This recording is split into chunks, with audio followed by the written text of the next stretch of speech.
Hello, hello. This is Jay of J.Goddess Tarot, and I'm here with another timeless pick a card reading, especially for my romance for singles. So, I have 4 piles today, and we are going to find out who you and your next person were in a past life, meaning who you were together, who you were apart, just whatever energies come through. So as I stated, I have 4 piles. Pile 1 with the purple aura quartz, pile 2 with the blue aura quartz, pile 3 with the orange aura quartz, and pile 5 with the green aura quartz. I want you to close your eyes and take a few deep breaths in and out, in and out. This is a great way to clear your mind, anything you're worried about, anything that's just jumping around in your brain right now. And I just want you to relax and let go. And just think about what pile or piles really attract you once you open your eyes. Because this is a timeless reading, it's perfectly fine if none of the piles appeal to you at this time. That just means there's no messages for you right now. But energy is fluid and always changing. So if you come back to this reading in a couple days, weeks, months, or years, it is likely, if you close your eyes, calm your mind, take a few deep breaths, there will be one or more piles that calls to you. While you're really thinking about or really seeing what pile or piles you're really drawn to, check out the links below in the description box. I have a link to my paid readings on Etsy and Ko-fi. I have a link to my membership site, my exclusive membership site where I do exclusive readings and 30-day challenges and all types of fun stuff on Ko-fi. I have the prices listed below of some of my most popular readings on Etsy, as well as the different levels of my membership.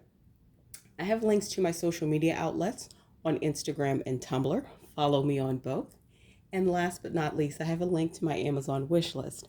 I love decks, tarot, and oracle. If you ever wish to gift me with a deck, I'd very much appreciate it, and I would use it in a lot of readings. So, give you a few more seconds, then let's get started. Hello, hello, my pal ones. For those of you who selected this beautiful purple aura quartz, this is your reading about who and your next person, who you both were in a past life. Now, don't get scared. I know there's a lot of cards on the screen, but I ask questions in a certain way, and different rows and columns represent answers to different questions. So we'll start at the top with row number 1. So the first question I asked to Spirit Universe was who was my pal 1? Who were they in a past life? So we have the World, 6 of Swords, 7 of Pentacles, Queen of Swords, and the bottom of the deck energy was Ace of Wands. So what this is telling me is you, my pal 1s, were quite successful, okay? You may have become successful through it's seeming like business or commerce or something like that. This doesn't seem like wealth you were necessarily born into. You had a lot of success, and you went through a time of transition with your wealth where I'm getting that you lost it all. However, you were a very enterprising individual. You didn't let losing that money define the rest of your life, because I'm feeling that you may have been ages that are coming up, or maybe in your 40s in this past life when you lost this money. I can't tell you which past life this is. You would have to go to someone who specializes in that for that. But I'm just, whatever past life is coming through.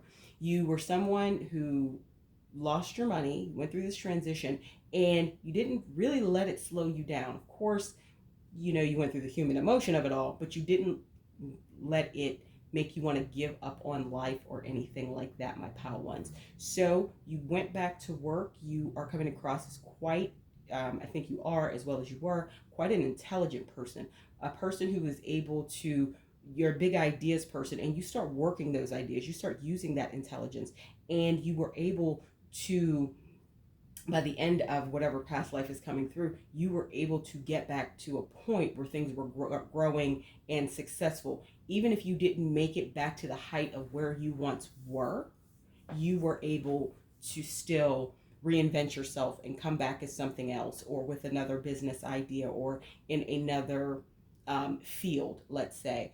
I don't know, like 1920s, like stock market crash is coming up for some of you, so it could be related to a past life where maybe you were a banker or something like that, lost all your money when the stock market crashed, then you came back with something else, in another type of business, etc., and were able to, by the end of your life, that past life that's coming through, you were able to be very comfortable. You were very financially stable once again because of your intelligence and your ideas and your stick-to-itness. You were not afraid of hard work, my pal ones. You were willing to put in the long hours, go door to door if you had to. If this is coming from that era, that would have been a much more popular way of, let's say you came back as like a salesperson, and whatever you were selling was something for the times, and it was not like a snake oil salesman. I think you were selling a legit product or service. Could have been insurance, could have been a lot of things, but you were able to come back to a place of financial stability. Even if it wasn't financial abundance, you were, let's say, more than comfortable. So that's what's coming through for you. So now, who was your next person in their past life? So the tarot cards are 8 of Swords, 3 of Cups, 7 of Swords, King of Pentacles, and the bottom of the deck energy is Queen of Pentacles. So what I'm getting is that your next person may have been, in whatever past life this is coming from, may have been someone who was quite talented, but they were always feeling stuck in their head. I'm feeling specifically artistically, like painting or something, or musically inclined. And they had a great community around them, but they didn't necessarily have the confidence nor like the business savvy to put their talents together with the business side of things and make a go of it. So what I'm feeling is that they were, I want to say roped in, but they ran with a crowd of people who probably were also starving artists. And I'm feeling that maybe not your next person, but somebody that they ran with in the group at the time, maybe the ringleader of the group, we'll say, or somebody who had those leadership qualities, convinced them maybe to do some dishonest things in order to become more financially stable and become more abundant. Something very strategic. It doesn't have to be necessarily illegal, but it could have been. And whatever it was, they did it well. And I don't feel this was like, they robbed a bank or they robbed somebody. I'm not feeling like that. I'm feeling this is more of like a long-term type of scheme or scam that somebody in that group that they ran with, that group of friends, that community that they ran with, convinced them to do. And through it, they became quite wealthy. They became quite abundant. And then the bottom of the deck energy being the Queen of Pentacles, they remained successful. This wasn't like they did it, they got this money, then they lost all this money. They did this, but I'm having a feeling of whatever con, let's say it's a con or business plan or whatever it was, that they participated in, like I said, it was a long-term thing. And it was subtle. It was something where people, with the money that they may have been scamming, would not have noticed the amounts that were missing. Because, this is past life reading, so the technologies, etc., that are available today would not have been available then. So an example would have been, say they were an artist and they did, paintings and sculpture or something like that, and they figured out a way to sell their art or do really good forgeries of other art, of famous artists or things like that. Or they would go into people's homes and maybe they did steal, but I'm thinking whatever it was long term, it was subtle, and it caused them to be in a place of great abundance.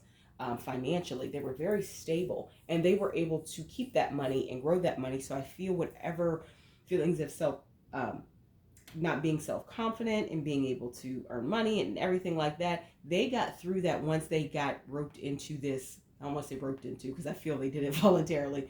Once they got pulled into this scheme and chose to participate in scheme or strategic plan, whatever. Now, some themes that came up, let's move to the oracle cards, the first set of oracle cards. Some themes that came up for both you and your next person was finances and phobias.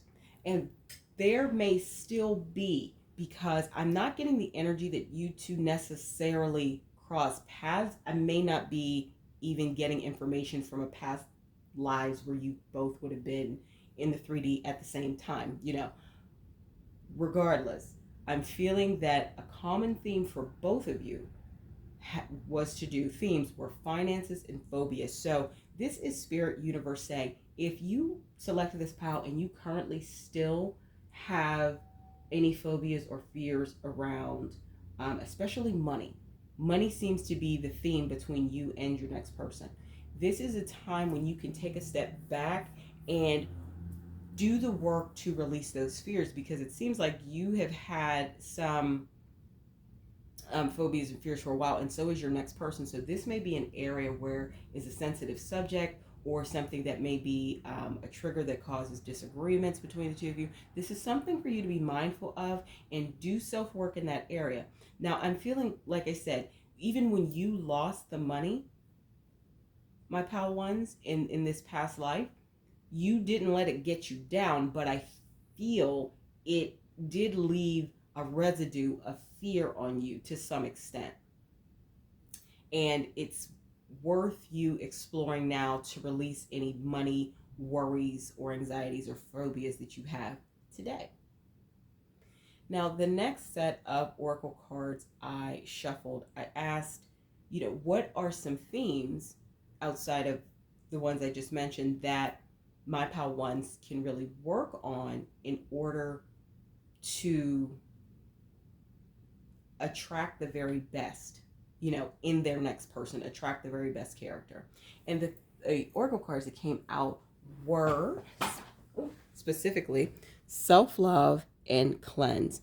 I feel this may be something you have been challenged with in the past as well, my pal ones, but I feel it's particularly important for you to start doing any work that you need to do now to work on your self-love, because it's going to be an important factor on, I feel, the dynamics in your next relationship, in the relationship with your next person. Cleansing your aura during chakra realignments, things like that, cleansing yourself of this phobia around money here that I mentioned earlier is also going to be something that is very important for you to do to attract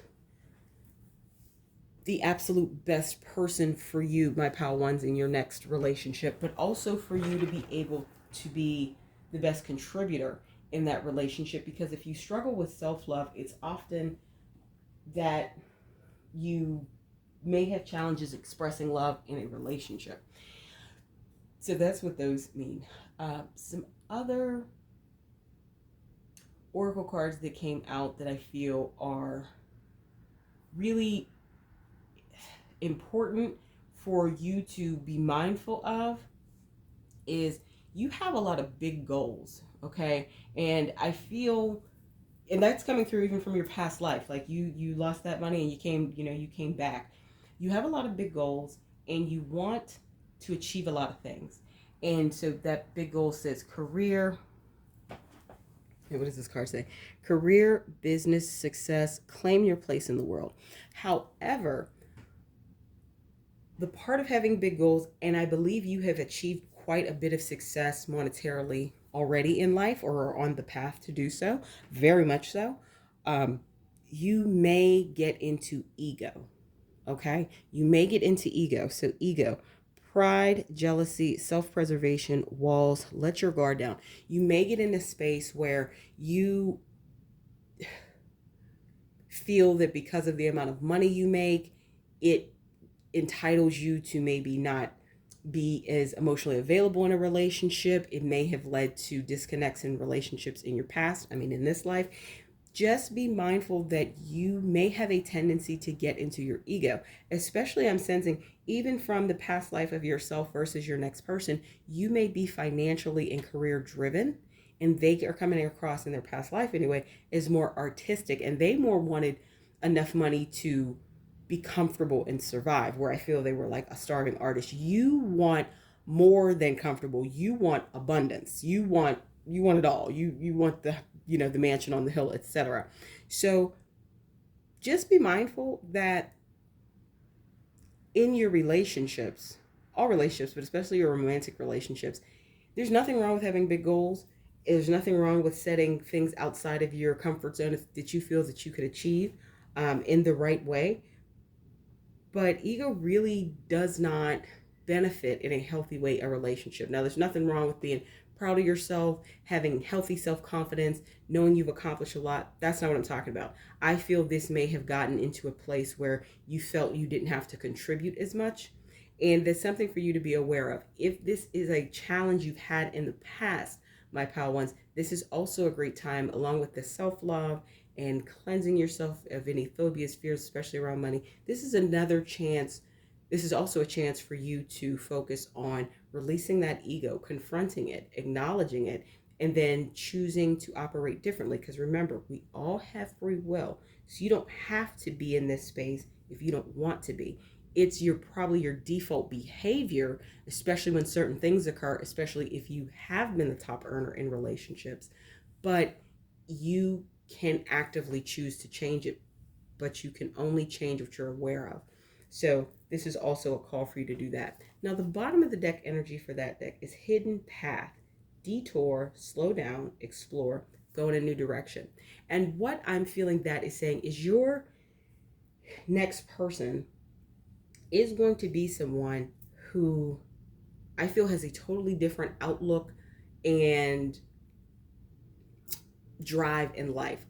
As I said, I feel you are definitely more money driven, more driven by your goals, career driven. There's nothing wrong with that. But I feel that your next person will be someone who's more community driven. They may be very charity based. They may also be not worried about money that much. I'm feeling that they are going to be a talented person who is able to, feed, house, and clothe themselves, of course, and probably a little more. But they may not be pursuing it as a business as you would if you had their specific skill set or talent. And it actually is a healthy balance for you, what I'm getting, my pal ones, because you are so career and money driven that they will provide a great balance to that energy, and you two will feel it. It won't be like you're fighting against it. You two will feel it, and you being driven, focused, structure will help them as well be a more structured person about whatever their craft is. That's what's coming through. So the potentials or things, just some insights about your relationship with the next person is represented by these three oracle cards right there. So the first one says, getting to know each other. Enjoy discovering new commonalities, goals, and dreams as you get to learn more about each other.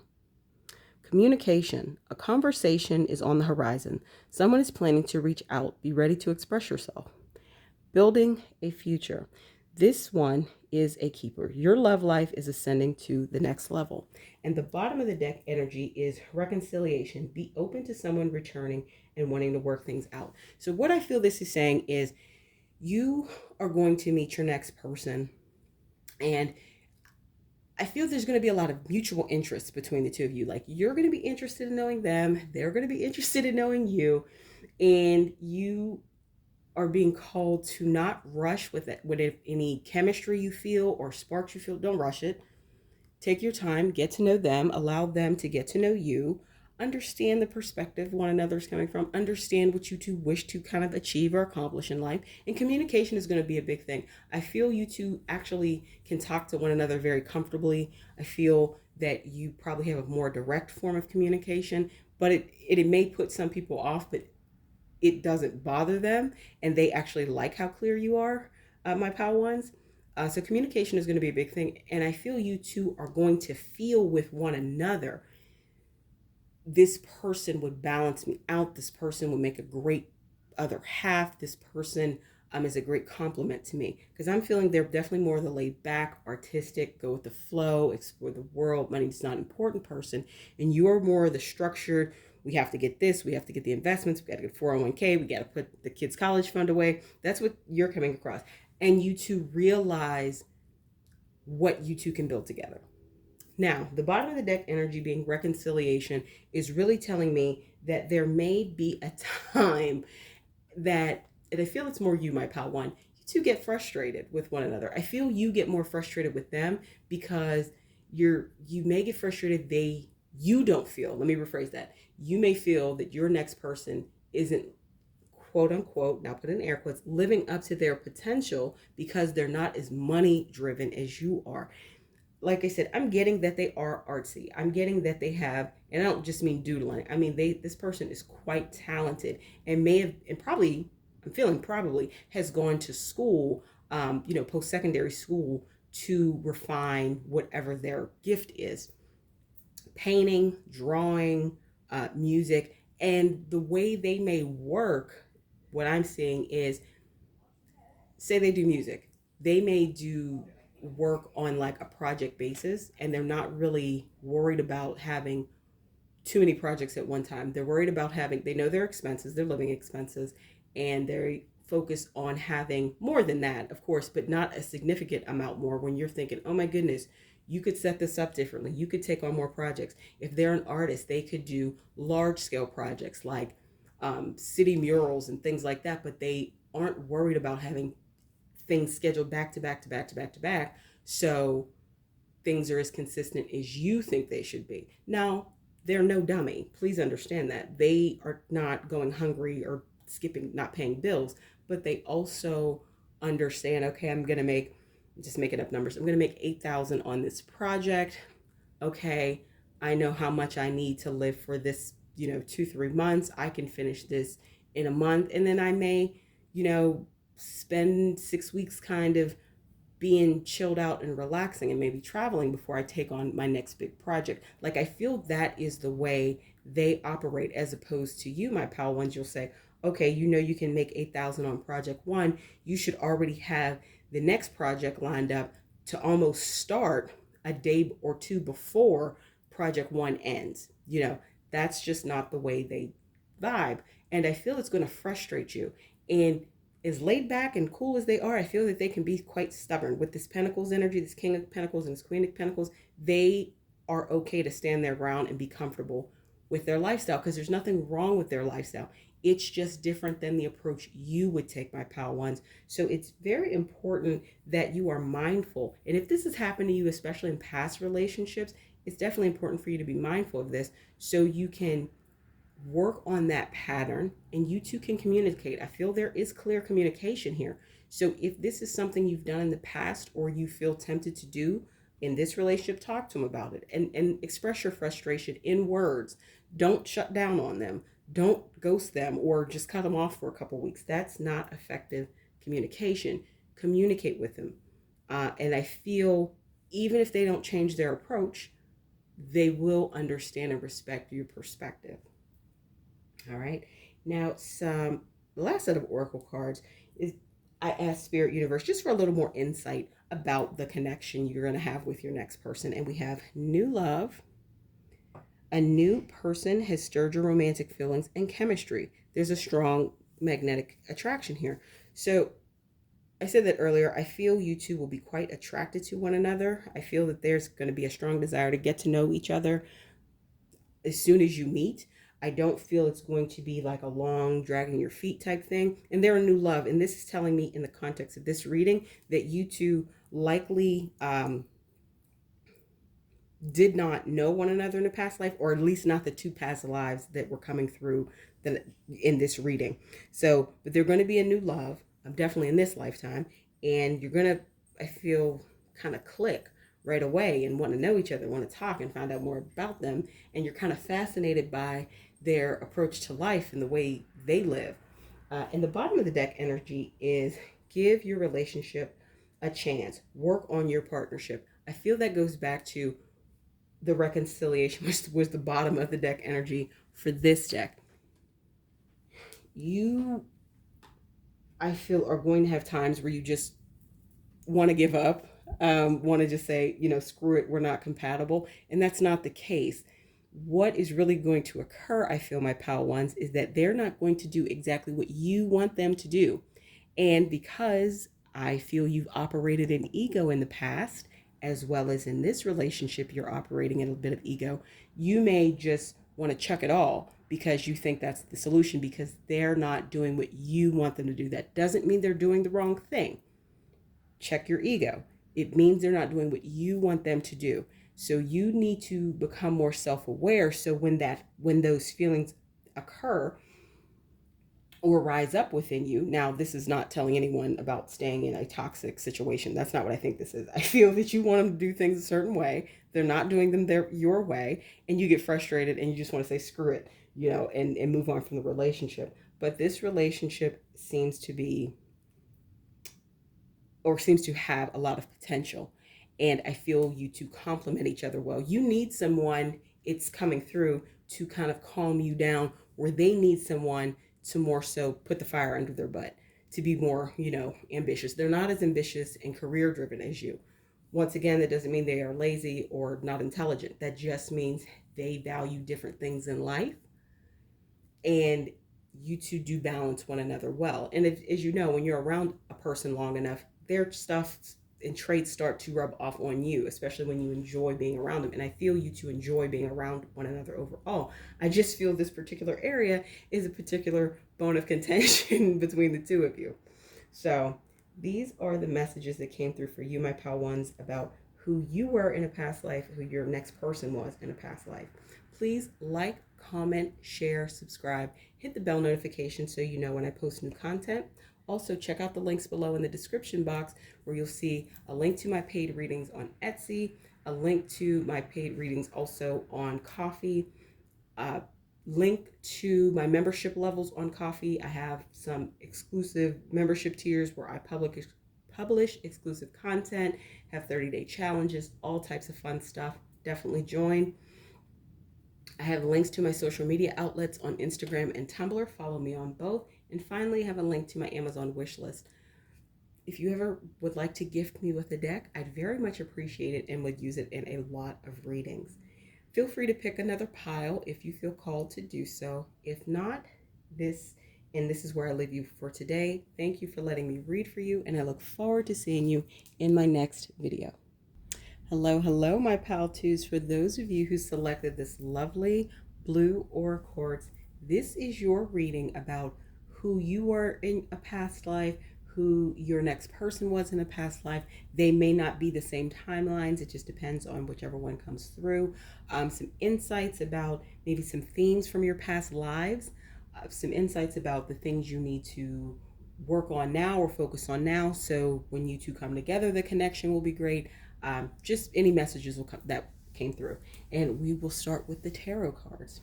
So this top row, my pal ones, this one right here, this is who you were. I asked Spirit Universe about who you were in a past life.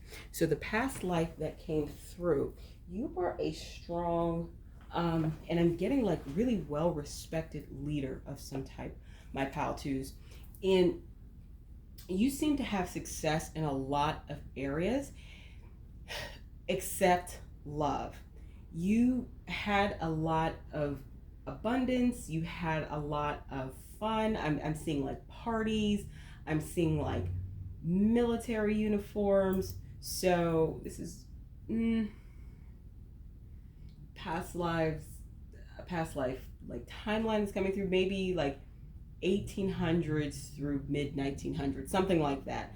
Take what resonates, leave what doesn't, absolutely. But I feel you had a lot of abundance in terms of your success in your career, like I said, leader, potentially like a military leader or head of state or something like that, or high ranking official. And I see you throwing like parties, at your residence. And back then, people got married regardless, if they love him or not. And I feel there was a lot of disappointment in your marriage. You wanted this person you were married to, but they did not return your affection. And there was a lot of disappointment in the love department. So you were kind of in this loveless marriage and you loved your spouse. Now, regardless of the gender you are today, you are coming through as the masculine in this past life, and your spouse in that life is coming through as the feminine. Take what resonates. That's just what's coming through. But you had a lot of love for them, but they didn't want you back, and you felt you basically just had to lean into the other things you had, you know, because you didn't have the love that you wanted in that marriage. And what it led you to was getting into some bad vices, just bad lifestyle habits. You maybe partied too much or drank too much or got in with some, people in a wrong crowd. It wasn't a good space for you. And you saw when the decline started to happen. You saw when you maybe started to spiral into something. You could have even gotten on whatever drug, was popular in that day at one point, because you were, honestly, it's coming through, you were trying to numb the pain of feeling rejected from this spouse, from your wife. And you felt that was, hey, I don't have their love. And I'm getting that they had kids with you, which makes sense.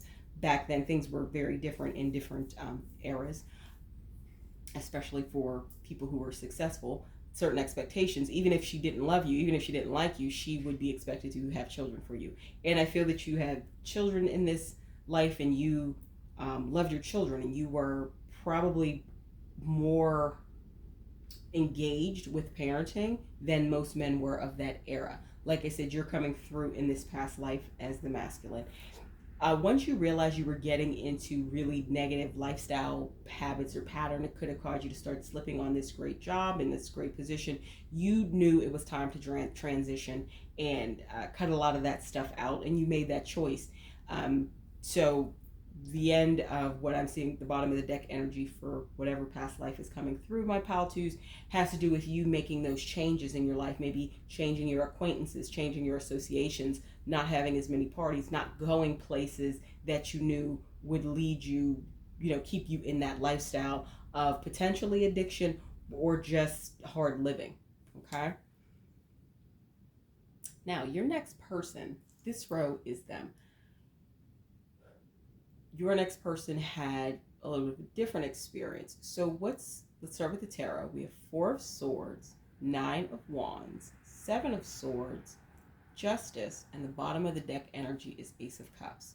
So what's coming through is your next person was potentially abused in this past life that's coming through, and abused like it was systemic, if it was during a time of oppression of a certain ethnic or racial group, such as, slavery or something like that, or if they were of a lower class. There was abuse in their life that was not coming from a spouse or something. But there was abuse in their life, and they were able to get away from it, get out of it, run away from it. They were determined. And I feel they left this society, this place. Maybe if they worked in a household and it was allowed, they left this place. They ran away. They were determined to get out of it. They knew they did not want to live their entire life like that. And they were very strategic about it. They were very sneaky. I feel that they, their determination and their sharp wit, and they kept their eyes open for the right opportunity, and they took it and they left.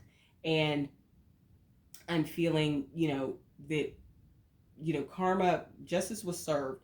It could have been that the people who were abusing them, and I don't feel it was just them, I feel it was others in the household that that were of your next person's working class, say they were household servants or something like that. It was happening to other people, but they were just determined not to live a whole life like this. And they're coming through in this past life as a young woman, 20s,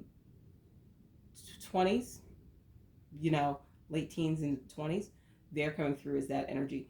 Even if they are a male in gender in this lifetime, this is just the past lifetime that's coming through in this particular reading. So they got out of it and justice was served. Either those people were arrested or something, happened to that family where maybe their estate burned down with them in it. Justice was served for them.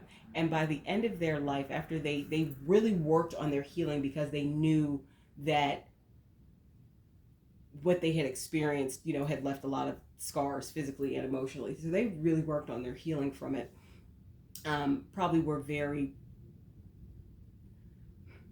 they didn't know that's what they were doing at the time. They just knew after they got away from that place, they really didn't want to be attached to anybody, didn't really want to depend on anybody. I see them doing a lot of letter writing and journaling, where today, that is a modality and a something that many therapists, et cetera, recommend. So through doing that in this time they were in, like this may have actually been, you two were on similar timelines,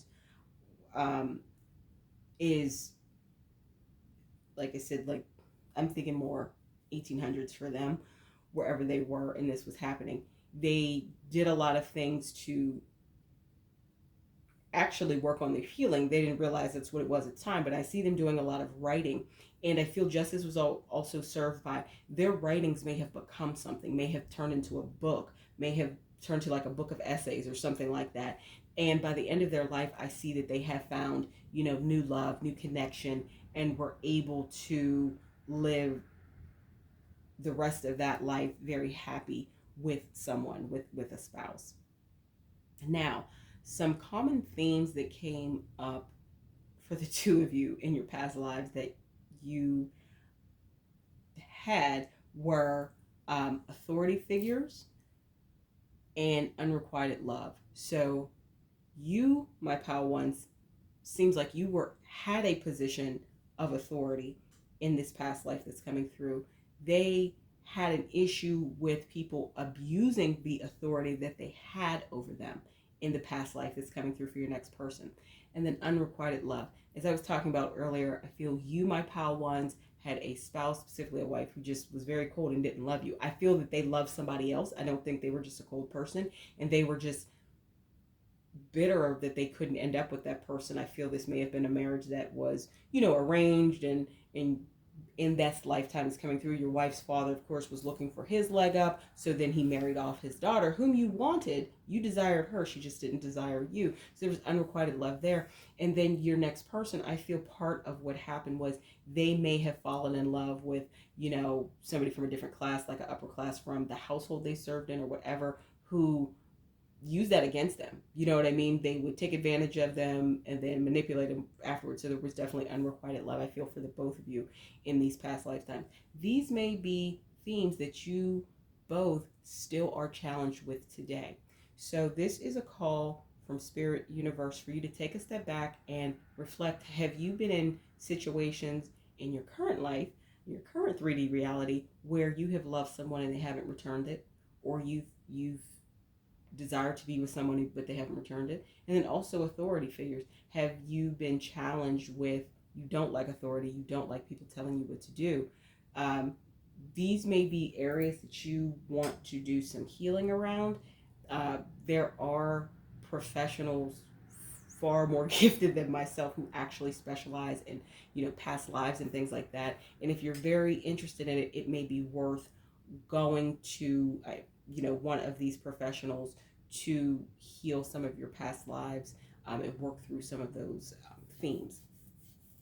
Now, the next set of oracle cards, I asked Spirit Universe, like, what are the main things that you and your next person really should focus on prior to, like, let me phrase that. What should you focus on to attract the highest, best possible good for you in the next relationship, and also for your next person? And the two things that came up were transformation and spring. So I feel that you have started, or have at least been curious about, making some serious changes in your life. I feel that you have already started this transformation for most of you, my pal twos. But if you haven't and you're thinking about it, this is your sign to move forward with whatever this transformation is.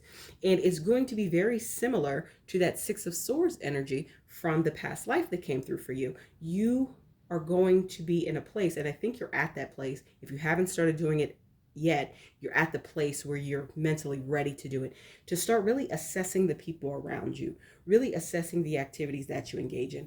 Start weeding out who is really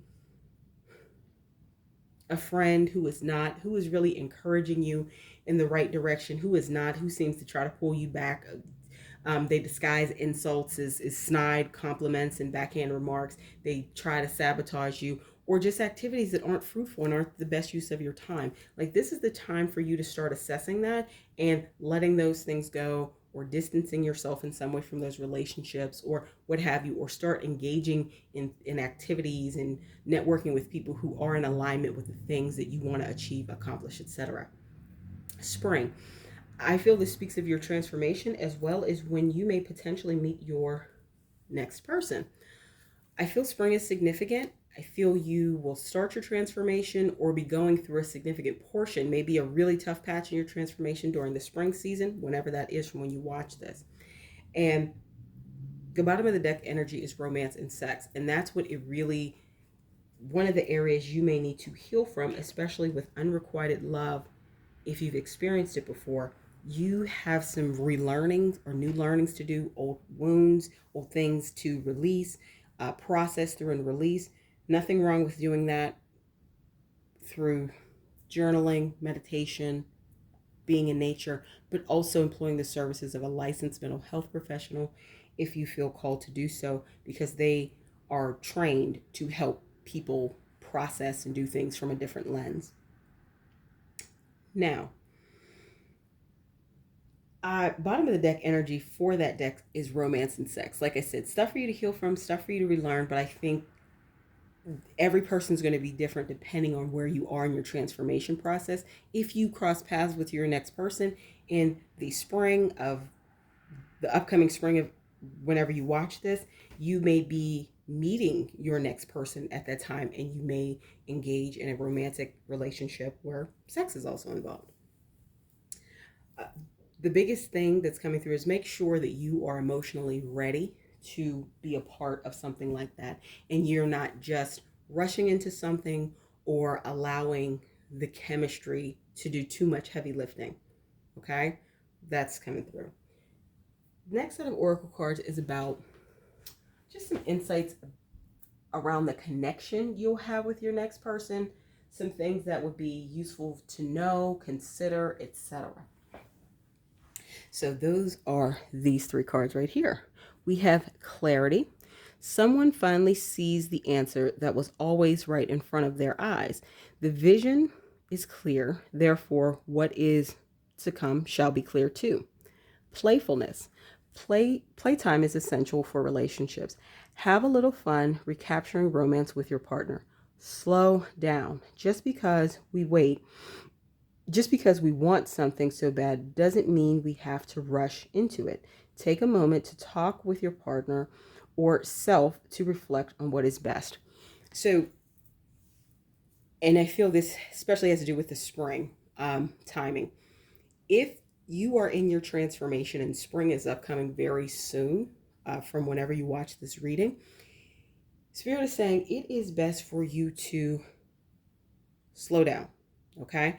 I have a feeling you will want to rush into that romance and sex that came up in the bottom of the deck energy for this deck, but it is best, it is wisest for you to slow down with one another. Really have clarity that you two are on the same page, and have fun. Have a lot of fun with one another, because I feel that energy is there to have fun with one another. And the bottom of the deck energy is safe place. There's nothing like being able to let your guard down and know that you are protected by your partner's love. I feel you will feel very safe with them, and they will feel very safe with you. And that's one reason why sex may be on the plate, on the menu very shortly after you meet, even before you get into a relationship, because you both desire it and you feel safe with one another. And there's nothing wrong with two consenting adults having sex, not at all.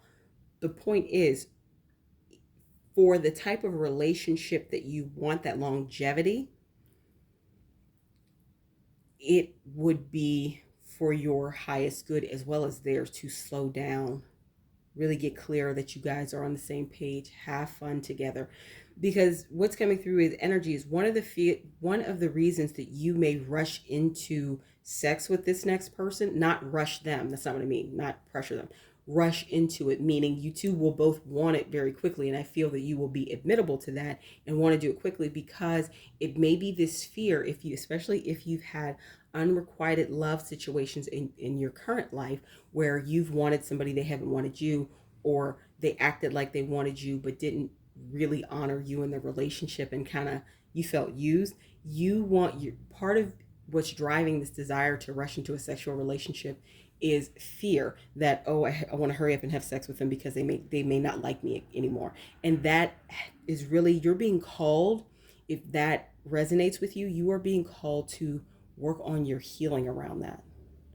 Okay? Because the desire to have a sexual relationship should come from a very level, balanced place for the both of you. And I'm not feeling that that's where it's coming from when you two initially meet. Now, if you slow down and take your time, I feel that's when you will actually do it, when you both are in a better balanced emotional state and not doing it to try to validate yourself or make yourself feel better.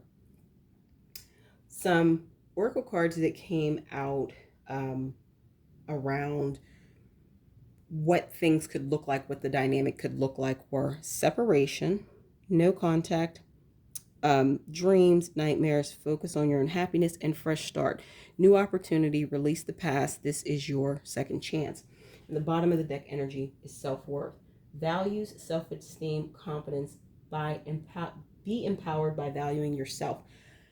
This goes to what I was saying. I feel that you two may rush into a physical relationship, and when you do that, there's all types of chemical reactions in the body and emotions that can be triggered. And I don't think this is a one-way street. I think it's for both of you. And what may happen is you two decide to separate for a while. You two decide to maybe break up for a while because you were coming together in a very deep emotional connection that neither of you may have been ready for, is what's coming through. And this was totally consensual and enjoyable. It's not about the sex itself. It's about the after effects and why it's important to be very mindful when you enter into such a dynamic. And I don't feel that either of you are ready for it. And it may trigger both of you. It may cause some anxiety in both of you. It may cause you two to have unrealistic expectations of one another, and you may decide to break up for a while. There's nothing wrong with that. It's okay. However, because you two do have such a strong dynamic, strong chemistry, strong desire to be together, I feel you will want to get back together after some time apart. I'm not saying it being extensive, maybe 1 to 6 months, depending upon, you and your other person. Every person's case is going to be different. However, in that time of separation, a very valuable thing for you to focus on, this is also a message from Spirit Universe, is your self-worth, my pal twos. I feel that if unrequited love has been, especially you've given love in the past and it hasn't been returned, it hasn't been respected, it hasn't been appreciated by your partners you've been with in the past, this is time for you to work on your self-worth and your self-confidence, and all of those things that came roaring back up after you two had sex with one another, and now you're in maybe an uncomfortable space energetically. This is definitely your call to work on those things.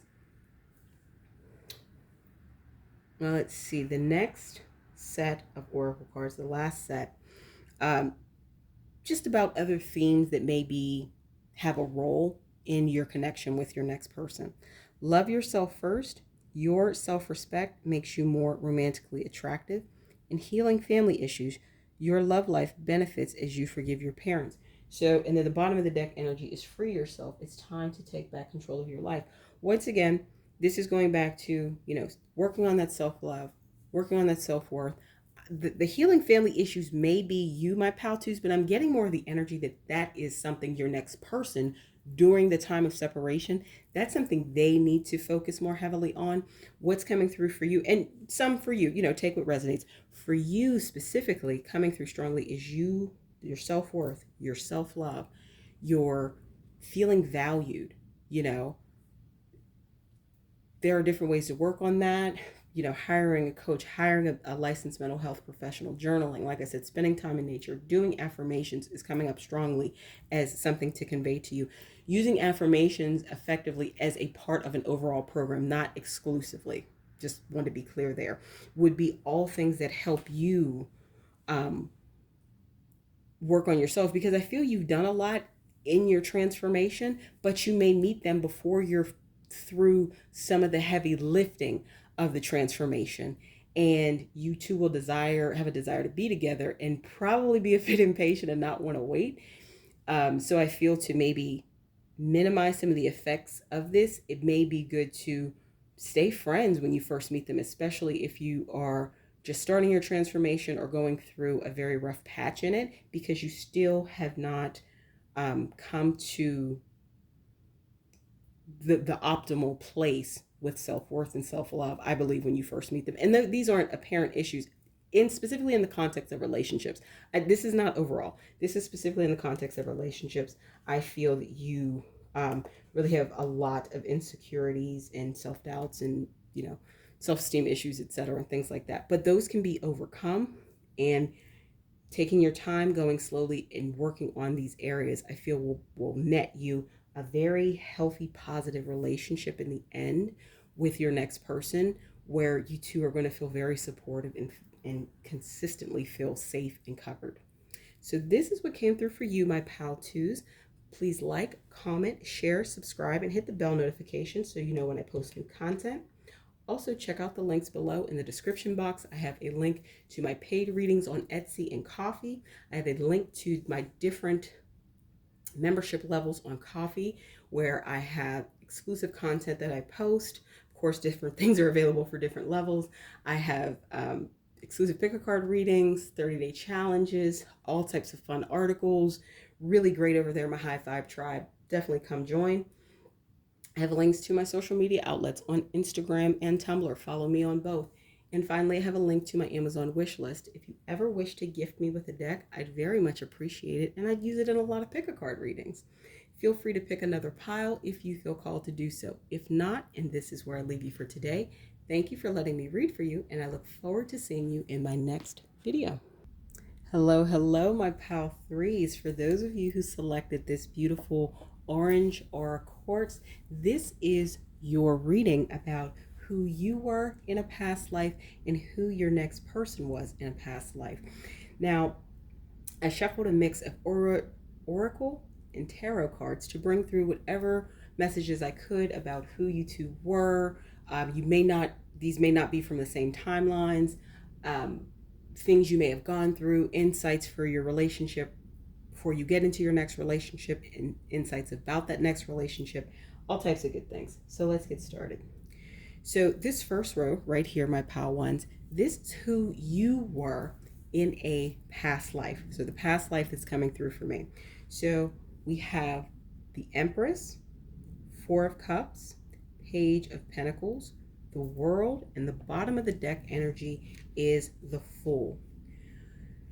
Ooh, okay, so my pal threes, you are coming through as somebody who had a lot of abundance and wealth in a past life. And what I'm specifically seeing is that you were born into this. This isn't something you worked for. You were born into maybe a wealthy or well-to-do family, and you didn't therefore have to work and scrimmage and worry like people do in any day and age. You were born kind of with a silver spoon in your mouth, and you were often very bored. Okay, you were very dissatisfied, very bored. I'm getting you were probably quite spoiled, which was expected of folks at that time. You're definitely coming through as a very bored young lady. Just regardless of the gender you are now, you're coming through as a woman in this particular past life that's coming through, and you were always looking for something new. You know what I mean? You were always looking for something new to get into, something new to explore. You were probably like the rebellious heiress, you know what I mean? the rebellious billionaire's daughter or whatever. You probably hung out with people who weren't of your class level. You hung out with quote unquote poor people or people from the wrong side of the tracks, or however you want to phrase it, but people who were not of your socioeconomic status, because you, first of all, you were more than what you were born into. I feel you had a lot more personality than that. You were also, like I said, spoiled, but you were always looking for something new, something to make you feel complete, something, you're always looking for something, okay? And that could have been through healthy ways as well as not so healthy ways. And because of that, you always wanted a new beginning, and it's coming through as you kind of wanted to establish your name for yourself. You didn't necessarily want the shadow of your family's name projected on everything that you did in determining your life's path. So, yes, you were spoiled, but I also think you had your own ambitions to establish a name for yourself, and that's why you were always searching for something new, something that would fulfill you, something that would complete you. All right, now your next person, how they're coming through. Oh, and to go back to how you're coming through my pal threes, I'm seeing it could be as far back as like Regency era, just for some of the outfits that are coming through. And all of the manners that I'm seeing at parties and things like that. Be like, your family was quite well to do. So your next person, the past life that's coming through for them. So we have Ace of Pentacles, Seven of Wands, the Hermit, Nine of Cups, and Ten of Swords. What I'm feeling is so the past life coming through for them, the timing is also seeming like 1800s into maybe early 1900s. Yeah. They were a tinkerer. I'm almost seeing they were some type of inventor. They were very, very intelligent, and they were always trying to invent something, trying to build something, trying to, etc. They weren't from a wealthy class. I feel they were from, a definitely lower socioeconomic class, and they are coming through in this past life as a male.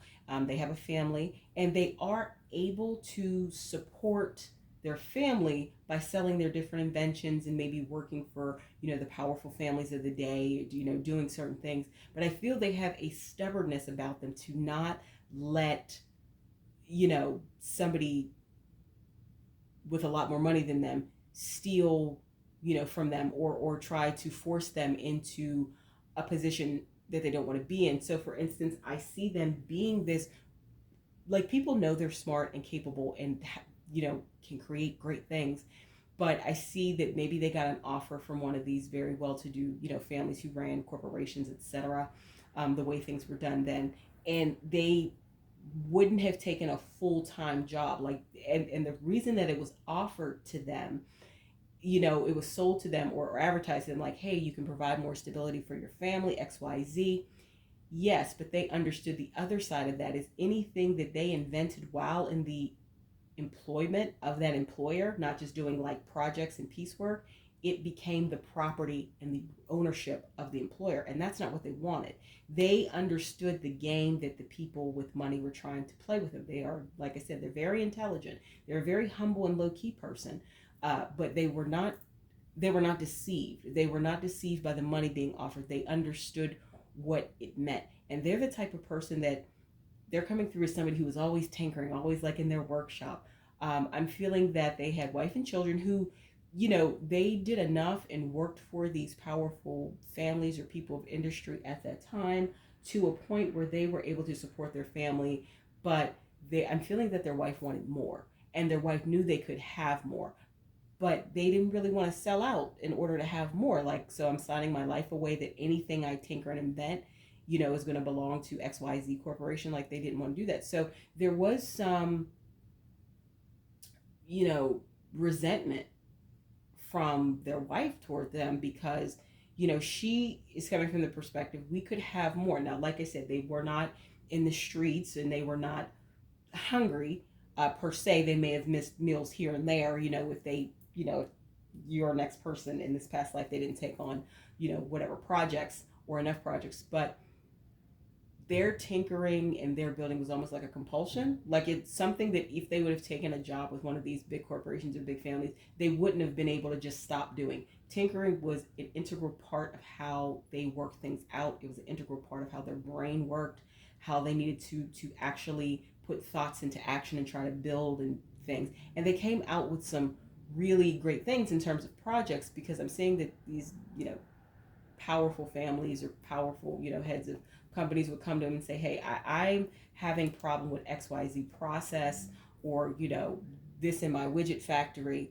Can you think of something that could help me? And they could, like your next person in this past life is coming through as a type of person who could take that little bit, maybe go onto a factory floor, see how the machine works, talk to the workers and get their actual, because they're engaging with the machine, their pain points about it, and come up with a solution or a fix that wasn't implemented. So everybody knew they were smart. Like that wasn't doubt. Nobody, I mean, some people called them crazy, but that was a disguise, because there was a lot of jealousy there, because this person valued their intellect and their ideas more than money. And many of the people who were coming to them with offers were, these weren't people with high moral values per se. So they were always being, like the Seven of Wands figure with all the people coming at them, but they're protected in this globe. Like there were a lot of haters, okay? There were a lot of people that were hating on them, okay? And there were a lot of people who didn't understand, why this man doesn't want more for his family. They had a modest lifestyle, let's say that. They weren't, like I said, they weren't poor, they weren't hungry, they had a home, they had, everything that was supposed to be working at that time, working appropriate, whether it was, they had that. They just didn't have luxury like they could have had if he would have taken a job with one of these companies or corporations. And like I said, there was a lot of resentment from their wife because of it. But this person was very settled. They were very confident in who they were. They understood their things more important than money. They seemed like they were maybe not as involved as modern parents, but I feel that they did love their children. They loved their spouse. There was a pretty healthy home environment. I feel that their wife kept the resentment at bay, because they knew they had to play a role of a wife and mother, and I believe she loved their children too. So there was a lot of very positive things in the household overall, but she was just a little resentful that they weren't living in luxury like they could be if their spouse, next person in past life, would have taken these jobs, one of these jobs. So there was a lot of, like I said, there was a lot of hating on your next person in this life that's coming through. But they were at peace with it. Like they didn't care, because they understood it for what it was. They were not naive. They were humble and they were kind of quiet, but they were not naive. And they were not stupid, and they understood what the people offering the job were trying to do. And hermit mode was something they were very comfortable going into, with self-reflecting. They did a lot of self-reflecting. They did a lot of doodling. They did a lot of writing things down. They did a lot of those things, of their ideas. So they did spend quite a bit of time, by choice, alone in their workshop, let's say, that was attached to their home. And they eventually came to a point that they had something really big, something they had doodled and created really paid off, and they hit it big, but it was under their name. It was theirs. They owned it.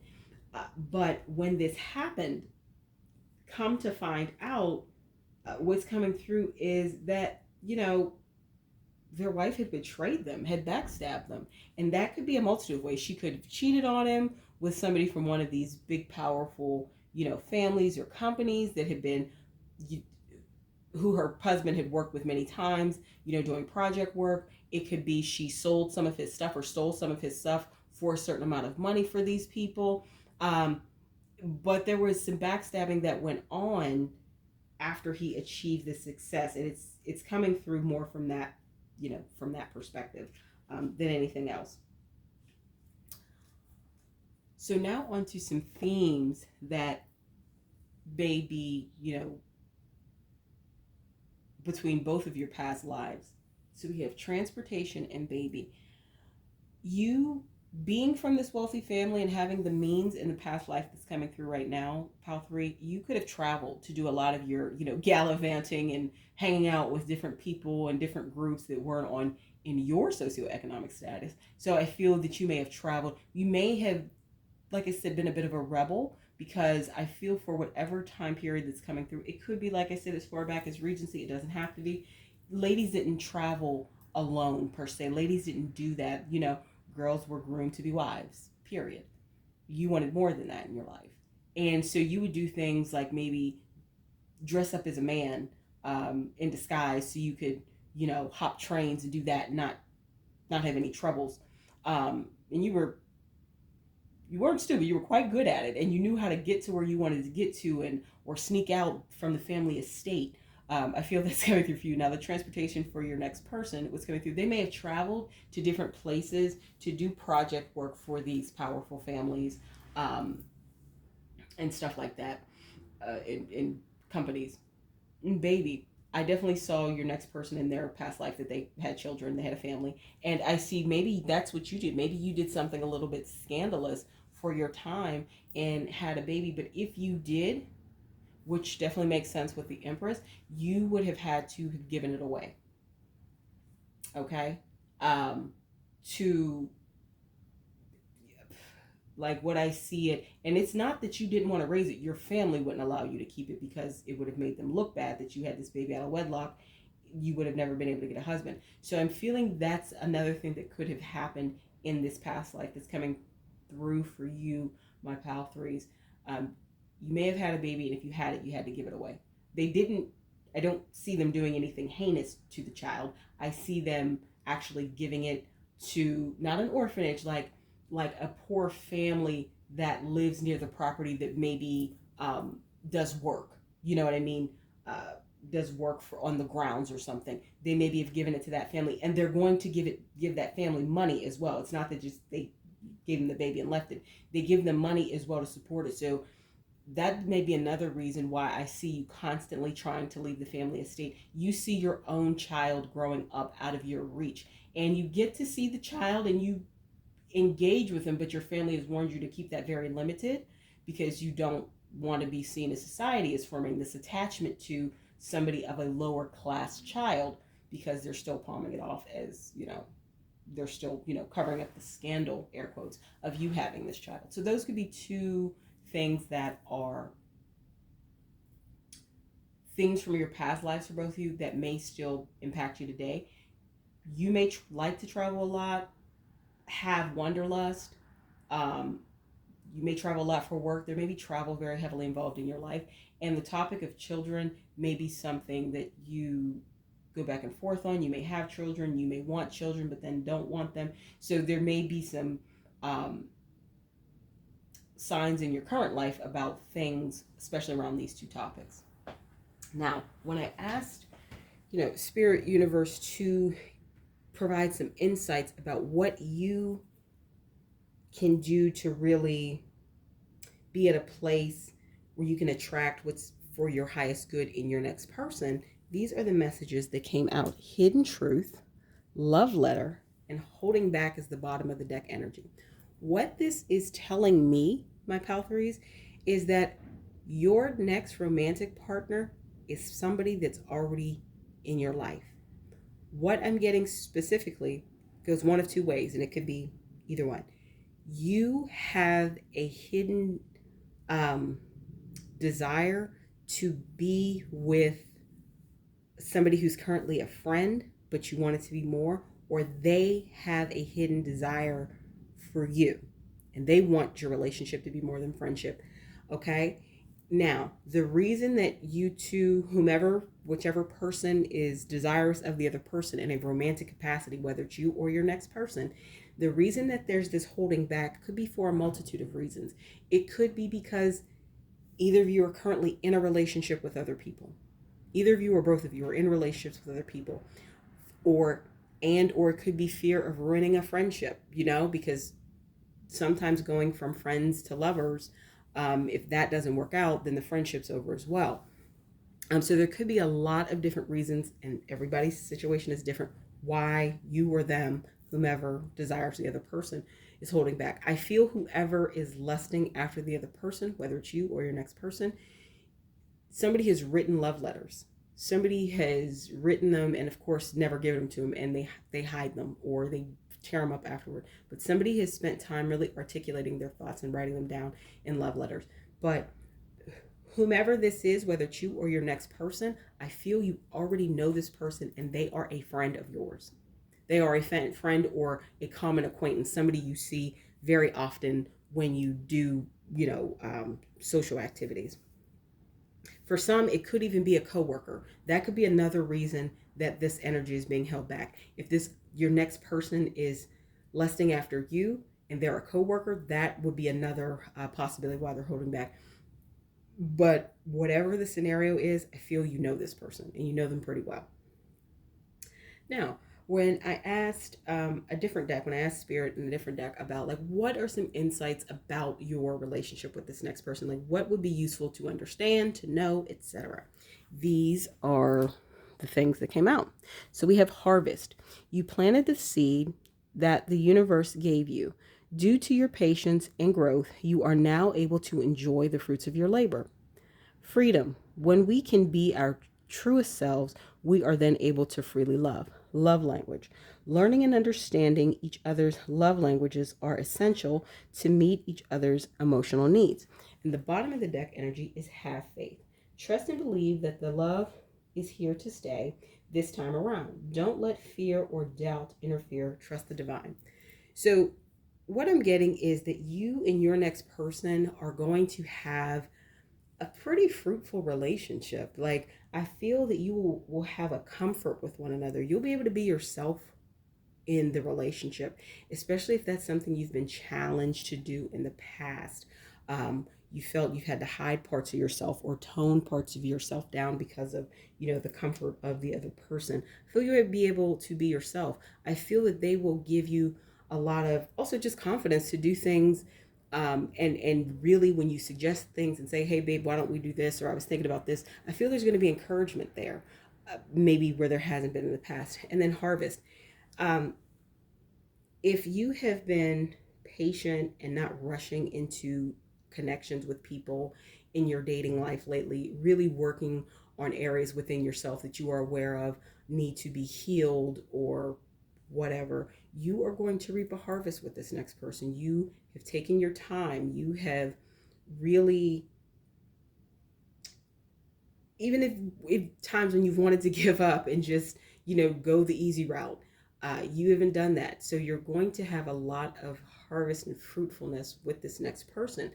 And one thing that's going to help you is once you get into the relationship with them is understanding one another's love language. For example, 5 Love Languages is a book by Gary Chapman, that was written, I don't want to say many, many years ago, but I want to say like in the 90s. And it's still a very valid book. And he has written it from different aspects, from parenting aspect to understanding your child's love language to, people in the military, etc. It is a worthwhile read for anyone interested in learning more about dynamics of a relationship and understanding certain things that would be useful, across the board in any healthy relationship. So understanding love languages, there's 5 of them. I think it's acts of service, physical touch, gifts, receiving gifts. Oh goodness, I can't remember the other 2. Something about a quality time, and there's one more. Anyway, look it up, Google it, look on Amazon. I feel it's a useful book for anyone trying to be in relationships. And I feel you, my Pal 3, may have read something like this or learned more about healthy dynamics in a relationship, maybe have gotten counseling, maybe have taken workshops, whatever that looks like for you. And now you're at a place to really be in that healthy exchange. Now, healthy, of course, doesn't mean perfect, but I feel you are at the space to do that. Now on to some more oracle cards that I asked about, like what else would be useful for you to know at this time about the relationship with your next person. So we have transformation, breakthrough, reinvention, you're ready for the next level, alone, abandoned, lonely, lost, the divine is with you. And bottom of the deck energy is destruction, Tower moment, unexpected change, new opportunities. So what I feel this is saying is you took a time out, I feel, from dating. Like you were alone for a while and you have done some self-work around understanding what it means to be in a healthy relationship, working on areas within yourself, like I said, that need to be healed. You've gone through some transformative things and you may still be going through them, but I feel you'll be on the latter end of them when you decide, when this person comes forward to declare their feelings for you, or you come forward to them, however that works. And I feel you've had to go through a point of destruction. I feel that maybe your last relationship didn't end well or didn't leave you in a positive emotional state, and you understand that next time you wanted to do things different. So you spent some time alone to go through this transformation after the destruction happened. I feel they have done a bit of the same thing too, or the destruction could mean they're going through that now. One or both of you could be ending a relationship that isn't really for your highest good. And when I say serving you, I don't mean in a self-serving, narcissistic way. I mean, you understand that it is not nourishing to you, that maybe the energetic exchange isn't there. You're giving more than the partner, etc. All right. And then this last set of oracle cards, this could be the one. You've already met the romantic partner you seek. It is safe for you to love. Open your heart to give and receive the highest energy of all. And attraction. You attract romantic love by enjoying this moment fully. So as I said, you already know your next person. And this card just really reinforces that. You've already met them. You already know them. I feel you're already friends with them, or you already work with them. Like there's something there. They're not going to be a brand new person in your life. You two just are not on a romantic level yet. Now, one of the reasons, if you are the person in this exchange where you have the hidden truth and you have the desire to take the relationship to the next level, know that it is safe for you to love. This may be another possible reason of why you haven't taken it to that next level, or made your feelings known to this friend that you would like to be a lover, because you may have been hurt in past relationships. So, this is really saying it is safe for you to love. It is safe for you to open up your heart. And there's a lot of attraction between the two of you. If it's acknowledged or not, I feel there's a lot of mutual attraction between the two of you. And even if one or both of you kind of ignore it or play it off, there is a strong attraction there that could easily lead to more.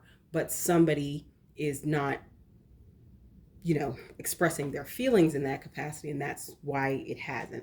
So these are the messages that came out for you, my Pal 3s, about who you were in a past life, who your next person was in a past life, some insights about your relationship, etc.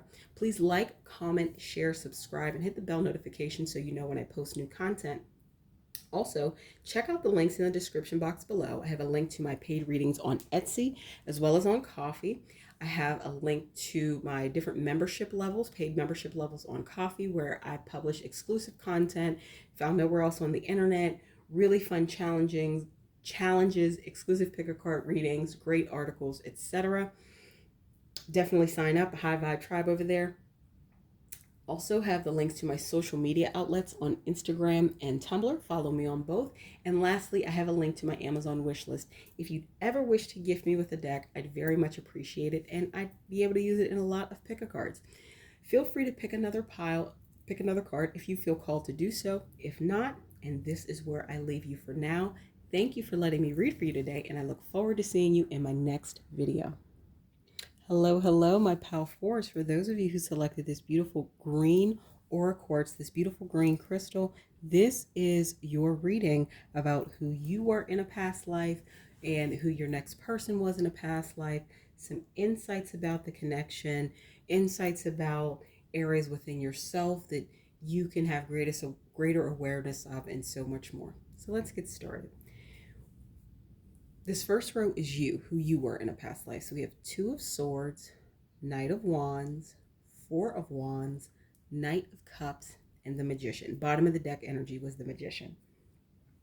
What I'm getting is you in this past life that's coming through, my pal fours, was someone who was faced with making like a choice. And you had a choice between following your head or your heart.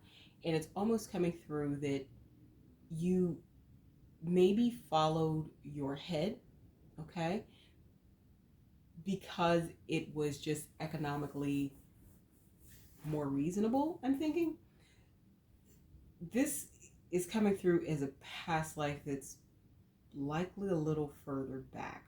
I'm almost seeing you as like you're coming through, regardless of what gender you currently are, you're coming through as a man in this past life that's coming through. You're coming through as something like a traveling bard, okay? So think of the times that would have been like Shakespearean times or something, okay? So this is definitely a little bit further back than some of the other piles. You're coming through as a traveling bard, and you have a choice to make between maybe being with the woman you love and running off with her. And I'm feeling that she may have come from even like a well-to-do family, um, but you just didn't feel it would work, okay? And so you decided to not pursue that and just lean into what you do. So there's a lot of, you're very passionate about what you do. You are very poetic. Coming through is very poetic. I see you performing at different things, at different festivals and at court or whatever, at that time. And there's a lot of celebration around you, but you write the most beautiful love sonnets. You write the most beautiful love poems. You are able to woo the ladies wherever you go, my pal fours. You have a way with words. You're very skilled with words. And it's coming through that, you decided not to move forward with that connection where you really had a lot of passion for that woman and you really wanted to be with her. You just didn't think it would work. But it has not made you lose faith in love and connection. And you actually were a very powerful manifester. And back in the time that's coming through, you may have even gone and dealt with magic or engaged with people who were wizards or witches and things like that. And it's nothing for any evil intent. I feel if that's the case and you engage with people who were in those crafts, it was more to kind of like scrying is coming up as something that you would have potentially done to see where your lady love was at as you continue to travel throughout the years, doing what you do. And I feel that, as you got well known, you were able to really either be a part of one specific household, you know what I mean, a very well-to-do or lord or whatever. Uh, you were able to stay in one place, or your where your radius shrunk significantly, so because people knew you, so you went, you worked for the people who could pay you the most money. And I feel throughout the years you may have gone to people who practiced some crafts that were taboo then and are more taboo today, I think, for scrying, which is meaning kind of seeing where your lady love ended up, who she ended up marrying, and all that. And she did end up doing all of those things in this particular past life that's coming through. But she found, she was married off to somebody who was quote unquote appropriate station, arranged marriages back then, according to her family, and she had children, and she, had a modicum of happiness. I don't see that she was mistreated or anything, but she wasn't in love with her husband. She loved her children. She served her duty as was expected as a wife and a mother, but there was always, a bit of sadness in her eyes. And you checked up on her throughout the years, just to see how she was doing. And she did live the life that you felt was more, what she was kind of born into to live, and you weren't going to be able to provide that for her. Now, through your life and through your travels, you were able to, like I said, establish a pretty strong reputation. So you weren't, living on the street. Now, you may have been quite poor when you started, but toward the end of the life that's coming through, you were quite comfortable. Whoever hired you, it looks like you worked for really like the richest lord of the land. You had your own, space on their land, etc. House, whatever, dwelling on their land, and you performed because they entertained a lot.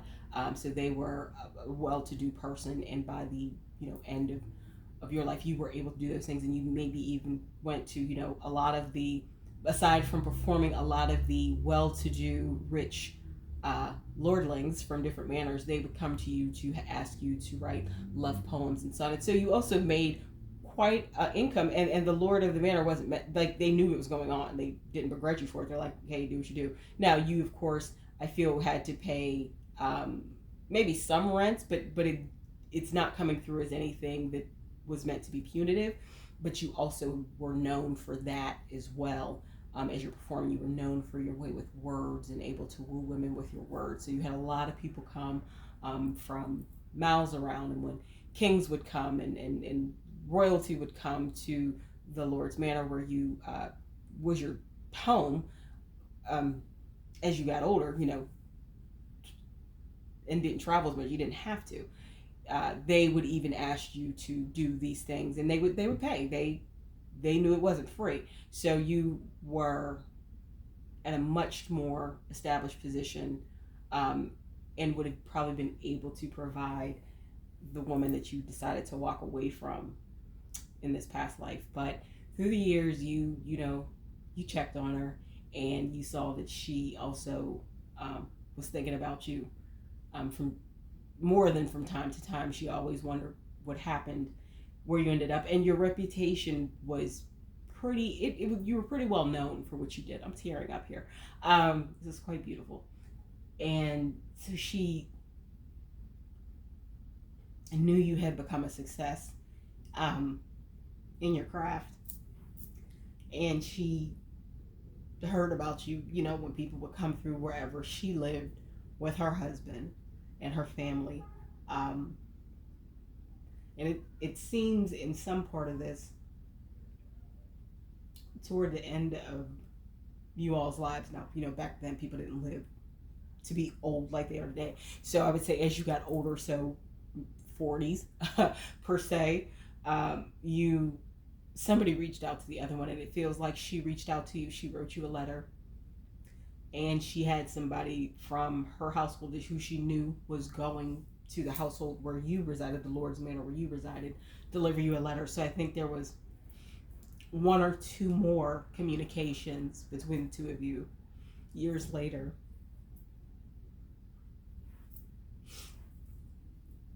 Oh my goodness, I'm really tearing up here. And it looks like the love had never diminished on either side. But you were willing to sacrifice being with her when you all were very young, and you were probably just starting out, because you were like, I can't, provide for you. You deserve so much more. So, sorry guys. Oh goodness, that was very sweet. So that's what's coming through for you, my pal fours, about the past life that's coming through here. Okay. Now, your next person's past life. We have 8 of Cups, the High Priestess, Ace of Wands, the Sun, and King of Pentacles. So what I'm getting is that your next person in the past life that's coming through for them, I'm feeling this is the only power I feel you two may have been on the same timelines. Like the timelines that are coming through are similar, the same. Even if you didn't cross paths in this particular life, or had crossed paths, but it wasn't, you may have known each other, but it may not have been significant connection per se. So I'm feeling that they listened to their intuition and they walked away from something. They had such passion and such ideas, and they felt they could make a difference in the world. They felt they had much more talent and much more to do on this earth than whatever it is they're going. And the King of Pentacles is more so coming through as an energy of a man that was there to help them. So in particular, what I'm feeling now, your next person, even if they're a man in this lifetime, they're coming through as a woman in the past life that's coming through. What I'm getting specifically is they were like a nun in their in this past life that's coming through, and they didn't necessarily choose to go uh, to a nunnery and live a cloistered life.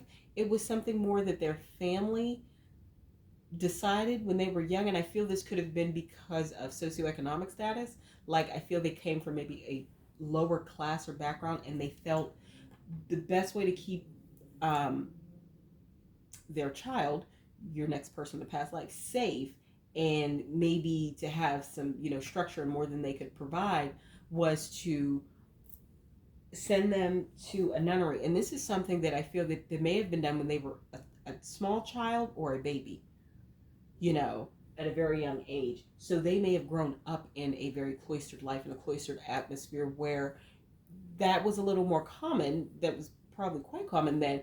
And, the sisters at the nunnery taught the children, trained the children, taught them skills. They had to help and work, but they had food, they had a bed. Like, they had some of the basic necessities. Now, of course, it was not a glamorous life, but they had more than I feel their family thought that they could provide.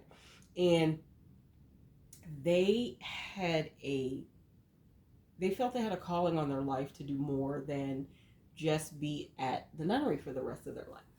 And at some point, they felt enough just confidence and push from their intuition, from their guides, from their higher self, from God. They felt enough push to leave and pursue what this was. And whatever it was, I feel it had something to do with helping children, or helping poor, but in a way that was much not as structured, or maybe much more going in places and submerging yourself in a place and helping people from the inside. It was very different to the way maybe the nunneries in their day helped people. Okay, so it would have been like a very renegade or maverick concept. And there was, and I'm seeing this King of Pentacles person is either a lord who is quite well off, or a very successful member of the clergy, because clergy were and still are in many cases a very rich, very well-to-do, who saw their vision, who also maybe was about being a rebel. But I feel in some way, shape, or form, this male figure who had a lot of authority, was very stable, and had a lot of money, was able to help them sneak away. Now, I feel they did this when they were a young adult. Maybe, I don't feel they were a kid. I feel they did this when they were a young adult. Let's say 18 to 22, like that's what's coming through. And they went off all their own, and by the end of their life, like whatever idea, whatever burning desire they had, whatever purpose they felt they were here to serve, they did it, and it became a smashing success. It was very successful. Now, of course, starting out, it probably wasn't easy. This person, this male figure in authority may have given them money, may have helped them set up, help them coordinate the escape. I feel that they helped them in some capacity, and it wasn't like just a one-time thing. I feel they may have like helped them, and I say escape the nunnery, but the nunnery was by no means a prison. I should say run away. They helped them run away. They may be organized for them to be set up in safe places so they could get to where they were going. Maybe they wanted to get to the major city where they felt they could do the most good, have the most impact. Whatever country this was in, I don't know. France or England is coming up for me. So they may have wanted to get to London, or they may have wanted to get to Paris. You know what I mean? To do the most good and help at like orphanages there, or to feed the poor, or to help find ways to empower lower people of lower class by teaching them basic skills. Because remember, they had grown up in a nunnery, so there's a lot of skills that they have. And the nunnery they were at, I'm feeling wasn't one that had a problem with finances. And the reason I feel that is because the women there had a particular skill, like maybe a skill with lace, or a skill with doing certain embroidery. Like they had a skill with something that people paid a lot of money for. For example, if they were this particular nunnery where this past life is emerging from, your next person's past life is emerging from, was known for like this fine lace embroidery, like very rich and wealthy ladies would, you know, send their people there with their wedding dress or, you know, their wedding trousseau like a year in advance of when they wanted to get married, to have these nuns do this beautiful lace work. You know what I mean? And they charged. I mean, like I said, this nunnery was not poor. Now, did they necessarily have it lavish? No, I feel whoever ran the nunnery ran a very tight ship in terms of money. They made sure there was just enough, and maybe sometimes even less than just enough, but it wasn't, the nunnery wasn't poor overall. So they were known for some skill. So your next person in this past life that's coming through, they had all these skills. They had been trained to do all this stuff for years. Say they were dropped off there as a baby or even as a toddler. They had learned from babyhood up through like 18 or 20, all of these life skills, as well as this very special technique or this very niche skill that this nuns at this nunnery had. They knew they could do this stuff in their sleep. So they felt that they could help people more by doing things outside of the nunnery. And like I said, this King of Pentacles character is coming up as a man that helped them to do it. A lord that maybe, because I feel that this nunnery, it was, the location is coming across as kind of off to itself a bit, but not so far away that it was too hard to get to, because like I said, people would send things there or order things. Now back in that time, you know, that could take a very long time to get back, and people knew that, so people quote unquote ordered appropriately. There was no internet, but you know, they did entertain, at least the head nun. You know, she very shrewd. She's coming across a very shrewd person who ran a tight ship there in terms of money, was on top of finances. She was on top of those finances, and she charged. She made sure that people paid top dollar for the skill of the ladies there.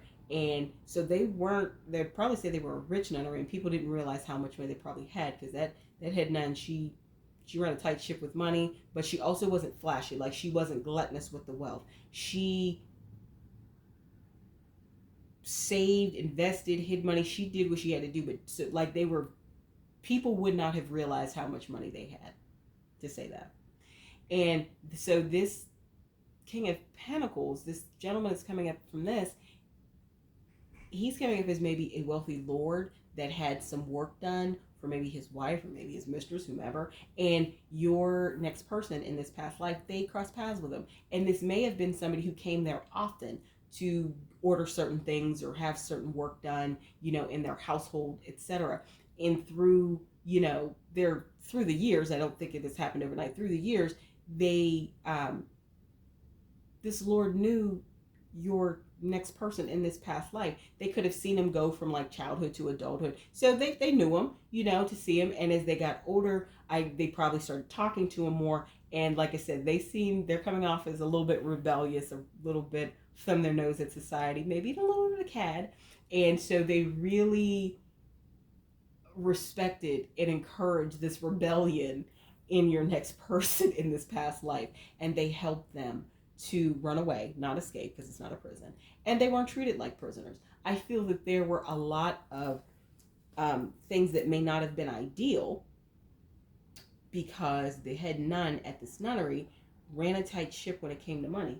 But in terms of the living conditions, were sparse, but they weren't,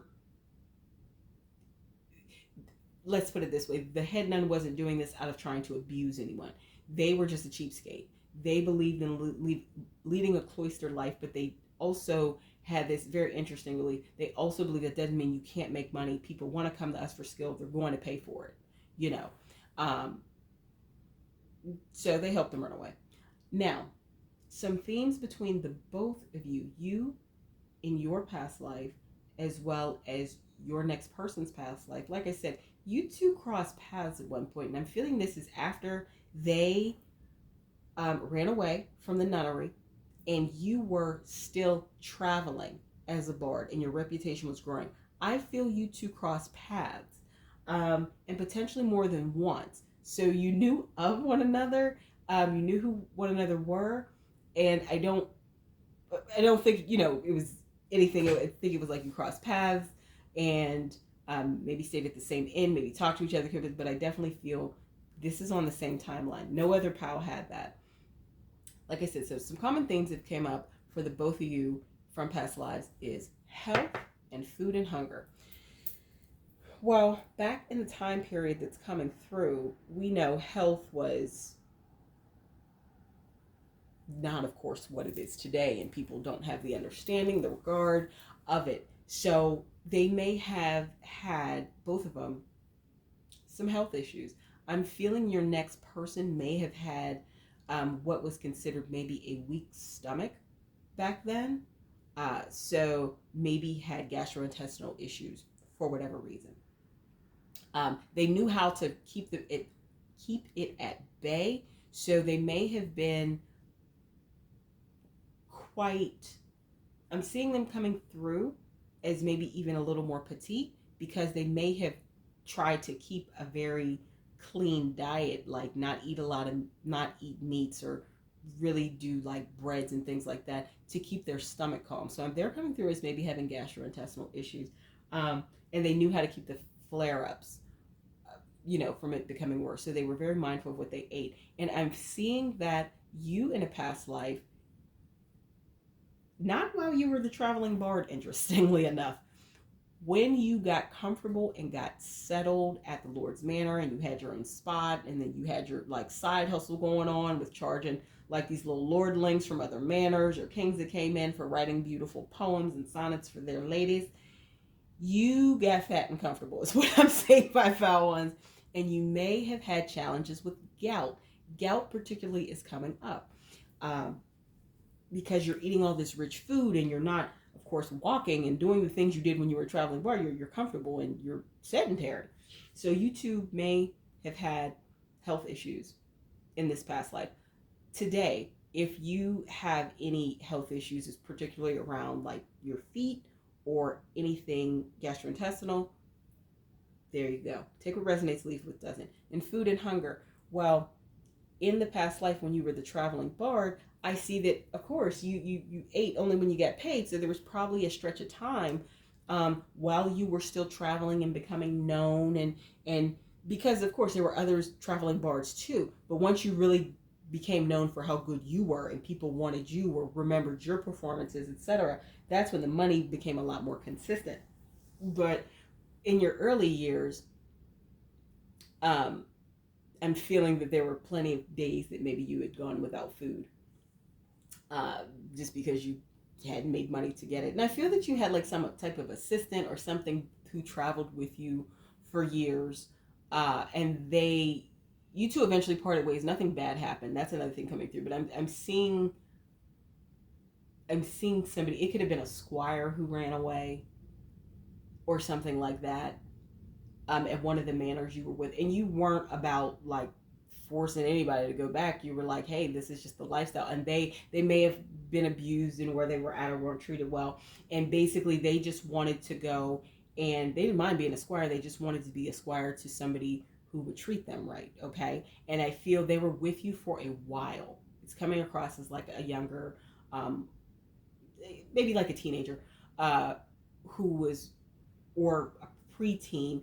And once you performed somewhere, I'm seeing this big gathering where maybe people not in the region where they escaped from, because you said, okay, we're going to have to go to a whole different region if you want to find somebody else to be a squire for.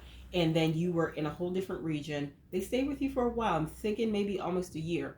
And there was a big gathering at something you were performing at. And there was some pretty well-known, maybe, knights or warriors or whatever in that region in that day. And they said to you, hey, I really, think I want to be, there was a particular person or group of knights or whatever that they really their reputation was known for them really living that chivalrous code and all that jazz. And you treated this person very well. You treated this teen or preteen very well. You treated them like, but you weren't that much older than them. You were like in your late teens or early 20s yourself when you first started, and they ran away after a gig you had performed at this particular manner, and you didn't have a pleasant experience as well, so you weren't surprised they wanted to run away. And you treated them very well. You gave them, and you said, hey, I understand, you have to survive. You made sure, like, I'm seeing you do great things, like, I'm gonna cry again, you would make sure they ate before you ate, and you had no obligation to do that, but you did. You treated this person very, very well when they were with you. And it, like I said, you went to another region, and it's coming through as they saw the night, met the night, I don't know, crossed paths with them. And I think the way it happened is they were out, and the way they would stay out of sight when they would go to, when you would travel and do performances in different places, is they knew a lot about caring for horses. So they would just say, hey, I'm traveling with so-and-so, and they would offer to help the people there. And the people, in whatever manner they went to, weren't going to discourage it. And, they would watch them at first to make sure this person, this, like I said, preteen or teen, really knew what they were doing, and they really did. And so people felt comfortable. And one day, with a very particular scenarios coming through, they were out in where the horses were stabled, and they're taking care of the horses, and a knight comes in, maybe one of the most famous of whomever is visiting, and they actually, most people were in the hall when you're performing at this point. I have no clue why so much is coming through about this past life, my pal force, but just coming through. And they're taking care of the horse, and this knight comes in with their horse after, this preteen or teen that's traveling with you doesn't, they think everybody's inside being entertained. So they're, rubbing down the horses and making sure they're okay. And this knight comes in unexpected or at a late hour, and they kind of stand back and they watch the care that this person is giving to the horses, and they see how well they are with horses. And the interesting thing is, it seems like this knight had recently lost their squire. It looks like they lost him in a battle, and they were very sad by this. And this young person that's traveling with you is about the same age as their squire was. And so this person that was traveling with you is taking care of these horses and all of this, and the knight sees them, and they watch him for a few minutes, and they see how good they are with horses, and they remind him of the squire that they just lost. And so when the young person turns around, they're a little startled, and they're like, oh, I'm sorry, sir, didn't mean to, And he was like, no, you're fine. And he said, whose squire are you? And the boy kind of blushed and kind of like looked away and backed away. And he said, have you run away from your master? He said, yes, over a year ago. He said, okay, who are you here with? He said, I traveled with the bard. And he said, I just lost my squire. I need a new squire. I see you apparently know what to do with horses. He said, I'll treat you well.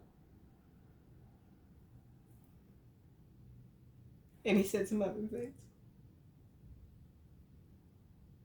So by the time you left this estate that you were performing at, in a different region from where this person had run away from, he told you that he had he decided to be a squire for another knight.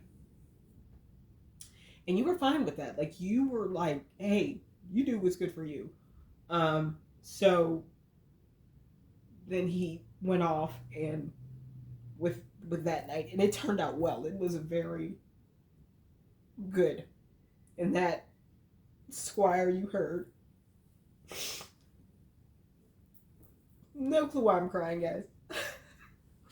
That squire you heard years down the road became a very notable knight himself. So it seemed like you put a lot of good into the world, and you reaped a lot of good.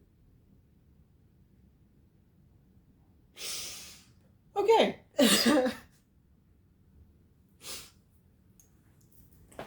A lot more about your past lives came up, than any other pile. This is the only one I got emotional on. But anyway, some insights about your relationship with your next person. Um, I asked Spirit Universe about insights about your connection, what may go on, what would be useful to know, etc. So these are these cards. So we have Magnetic Souls. Your sacred souls are instantly drawn towards each other. Exciting news. Good news is coming your way, whether it be a pregnancy, an engagement, or moving in together. Get excited to celebrate past life. There may be a past life connection, unfinished business with this person. Like I said, I feel you two, this is coming through as the same timeline. You two did, I feel, cross paths on the two lives that are coming through, yours and theirs. I feel you are very drawn to each other when you meet. I don't feel you have met this person yet in this lifetime. And then the bottom of the deck energy is make a move. The time is now. Someone is planning to take action, or it's time for you to make the move. I feel that this is coming in soon, though. Like, this energy is giving me a lot of quickness, a lot of soon. Okay? So, I asked Spirit about some insights also that would help you in attracting things that are for your highest good in your next person. So we have sacred connection and intimacy. Now, and also I feel you two, and you'll see it later, mirroring. You two mirror each other quite a bit, okay? There's this past life connection, there's magnetic souls. I feel there's a sacred connection here, but intimacy is interesting. If you, my pal fours, have intimacy issues in any sense, it could be because childhood trauma, relationship trauma, a million other things. It would be very useful for you to work on your healing for that. And especially with anything around intimacy issues, it would definitely behoove you to work with a licensed mental health professional to go through some of those probably very tough and painful things that may be the cause of your intimacy issues. And the bottom of the deck energy for that is new pathways. So there is a sacred connection, honestly, waiting in the wings for you. Like I said, this is coming up soon. This is coming up fast. But there may be some intimacy issues that are part of a block because it's an energetic block. I feel that there may be a fear of connection that you have with people. And if you can't recall anything that would cause you to have intimacy issues, anything that you've experienced in this lifetime, like I said, a lot of mirroring going on. In the past life that came through for your next person, they were a nun. So living a very cloistered lifestyle. So that makes sense that, there may be some intimacy issues because, what I can only imagine the level of negativity about sex and sexuality that was taught to girls at that time that were going into a nunnery. So to have a lot of fear of, sex and men. So those issues, even if you can't think of anything in your own recent, like in this lifetime, that's the reason for the block, it could be because these are some of your next person's blocks that are coming through, and you guys have this soul connection, so that could be why. But it would still be useful to explore and address and help you understand, because I feel releasing this block, or at least acknowledging it, addressing it, working with, I'm strongly feeling, licensed mental health professional about it, will help you release it. And that's going to open up, I feel, the new pathway, which is kind of the link. It will kind of strengthen the link that you already have with this person. And it's going to become, I feel, as soon as that block is lifted, it is going to make it very quick when you two cross paths in the 3D together. Weeks, months at most, but I definitely feel it will happen in under a year, regardless of where you two are in life. I feel definitely within a year, but as quickly as a few weeks or a few months, you'll cross paths. Now, I asked Spirit for any other like some insights about you or them, the connection, etc. And this is what came out. And I shuffle these cards really well. So we have feminine. Your divine feminine, you seeking the twin or soulmate. Mirroring, as I said before, reflection, twin, wholeness, synchronicity, abounds. The bottom of the deck energy, and I have to show this on camera because this is insane, is masculine. Your divine masculine, your twin or soulmate seeking you. You are coming through in this lifetime, my pal 4, as the divine feminine. And in this lifetime, your next person is coming through as the divine masculine. Once again, a lot of mirroring. We have sacred connection. We have magnetic souls. We have mirroring. Both of them are talking about twin flames. So this is a connection that you two have, you probably have felt this person. They have felt you. You may not have seen them, quote unquote, in dreams, but I feel you'll recognize their energy. I feel you have contacted or connected to each other in the 5D, intentionally or unintentionally, and they haven't been negative exchanges, but I feel when you do cross paths in the 3D, it's going to be instant recognition, like, oh my god, even if you don't say anything, you may stop and look at them, or they look at you, whomever sees the other one first, and kind of just stop and be like, oh my goodness, that's my person. You know what I mean? It's going to be like that type of connection. Now, the last set of oracle cards that came out for you, my pal 4, about any insights to help you, any insights about the connection were these. Free yourself. It's time to take back control of your life and let go of control issues. Allow the situation to unfold naturally. Bottom of the deck energy is passion. Allow your heart and soul to sing with joy. What I feel this is saying is part of some of your challenges, my pal 4, if you have intimacy issues or any other blocks or things that you have been challenged with in romantic relationships, it could be because you have some control issues. It could be because you are so in your head about things and you want things a certain way. It is time to also address that as well. This is for your highest and best good. It's not necessarily even about the next person. It's about understanding, having that healthy connection, that mutually beneficial connection, not one person trying to control the other. And I feel there's a lot of passion in you, but there's also going to be a lot of passion with your next person. Like I said, the control issues, the need to be in control, if you yourself have them, I feel that you have a lot of maybe frustrated passions, maybe things that you have pressed down and suppressed because you may have these blocks. It is going to be very imperative for you to start addressing these things for yourself, so you can have that healthy dynamic in any intimate relationship, any intimate romantic relationship in your adult life, not just this next person. So this reading was definitely, messages came through I hadn't intended, but this is what came through for you, my pal 4. Like, comment, share, subscribe, hit the bell notification to know when I post new content. Also, check out the links below in the description box. Link to my paid readings on Etsy and Ko-fi. I have links to my membership site on Ko-fi, where I offer exclusive content, pick a card readings, 30-day challenges, really cool articles, etc. Definitely check it out and join.